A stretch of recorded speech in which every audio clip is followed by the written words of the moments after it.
Good evening, Hayward Allen Toyota customers. My name is Jeff and I represent the parts department here at Hayward Allen Toyota. We want to talk to you for just a moment about something you may encounter on a Toyota that's a few years old.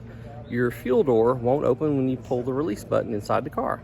So I'll show you what to do about that. Now in this example, this is a 2021 Toyota Camry and there's a release button on the instrument panel. In older Toyota models, you will find there is a lever down here by the seat rail and that you'll pull to release the fuel door. Right out here on the quarter panel of the car. Now in this case, I've opened it up already, but sometimes you'll pull the release lever or push the button and the door does not open and you know, what's the problem? What do I do to fix that? And I want to show you how.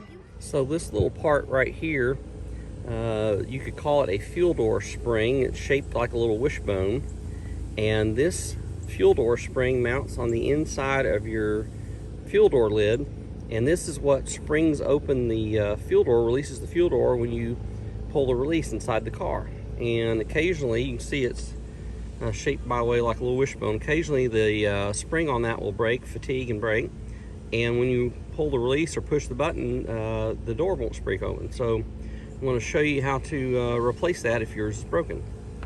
Alright, this is the fuel filler lid on this Toyota Camry that we're using today, and the hinge for the fuel filler lid is right here, and the fuel door spring will clip in here. It mounts here, and then the other end snaps into this hole right here, this square opening, and we're going to install that now and show you how to replace the spring.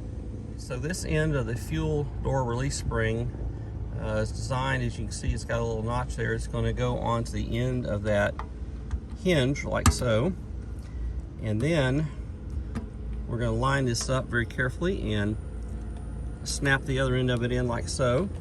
See, it's clipped right in there, and now it's all it takes. So you'll see in just a moment that we have, at least in this situation, we're going to have a fuel door that opens properly again. So now when you press the fuel door release or pull on the release, there we go. And now we have completed our repair on this Toyota Camry. Most Toyota and Lexus makes and models will have a similar spring. Those parts are not very expensive at all. If you have an issue where your fuel door won't release when you open it, one very likely solution to that problem is a new fuel door release spring, and we'll be happy to help you. Just please contact us or come by and see us in the parts department at Hayward Allen Toyota. Thank you, and we appreciate your business.